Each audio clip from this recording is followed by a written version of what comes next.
السلام عليكم، ازيكم يا حبايبي؟ عاملين ايه؟ ربنا يجعل يومكم هادي ونادي وكل خير وسعاده وحب عليا وعليكم. بصوا بقى طبعا احنا طلعنا من رمضان كنا بناكل فراخ ولحمه وسمك وكنا مظبطين نفسنا في شهر رمضان.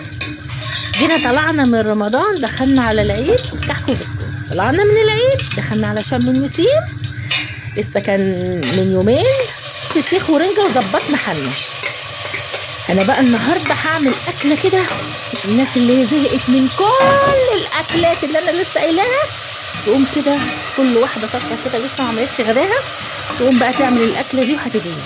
الاكله دي على قد ما هي ولا لحمه ولا فراخ ولا سمك، بس اكله حلوه وحرشه وطعمها جميل وامهاتنا كلهم عملوها وحلوه قوي. العدس بجبه، طبعا كلنا عارفين العدس الاصفر والعدس الجبه، بس العدس الجبه ده انا بعمله بالطريقه بتاعت امي الله يرحمها، يبقى طعم وريحه ما اقولكوش، لان انا لقيت في كذا طريقه ليه.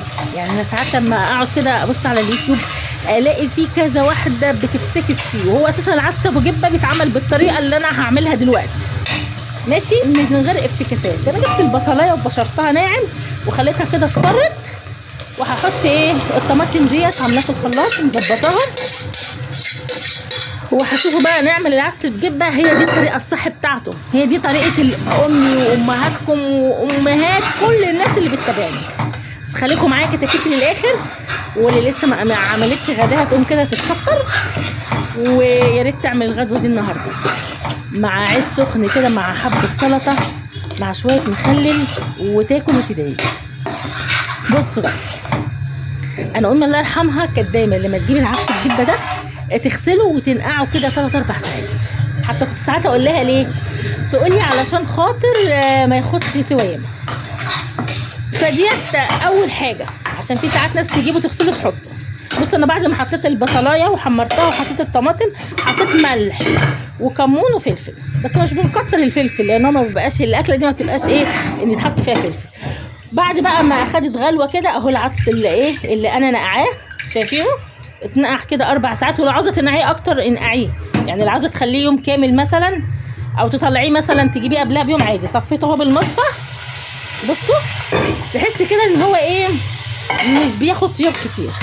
والصلصه اهي بصي كانت استوت، وايه هحط بقى العدس كده يا دوب غلوتين وهتبص تلاقي ان هو ايه استوى.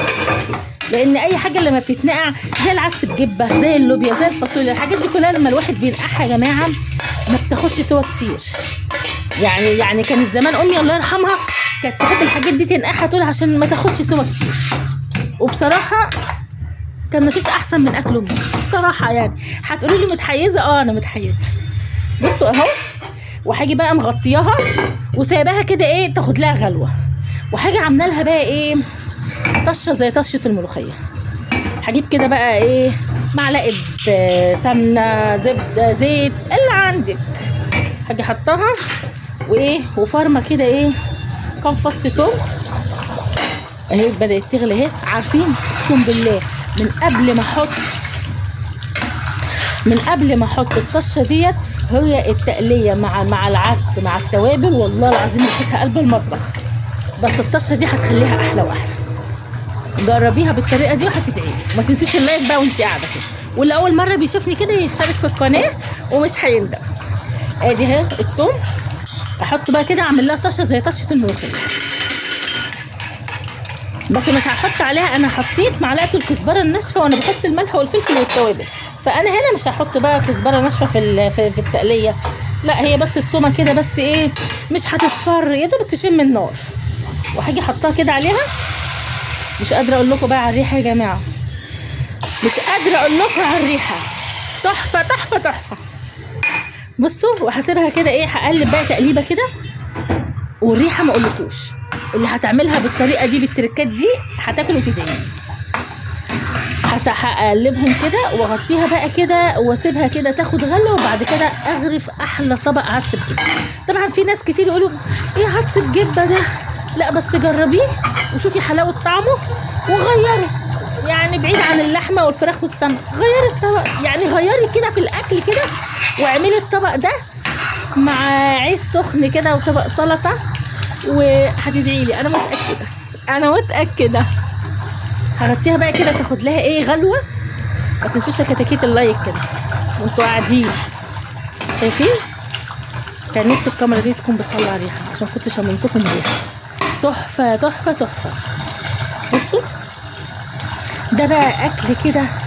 ولعلمكم العدس بالجبه ده مفيد، يعني اكله مش غاليه بس حلوه. اللي لسه ما قامتش عملت كده غداها كده تقوم تشطر كده وتعمل الغدوه دي النهارده وهتدعي لي. انا متاكده هتدعي لي دعوه. ما تنسيش اللايك والاشتراك في القناه. وانا متاكده ان الاكل ديت لو عملتيها بنفس الطريقه دي، لو اول مره، لو عمرك ما عملتي العدس بالجبه ده وما تعرفيش طريقته ولسه ما عملتيش الغدا، قومي كده يا كتكوته انت وهي تشطري وهتدعي لي. ونهاركم كله خير وسعاده وحب يا رب عليا وعليكم. يلا قومي لسه قاعده.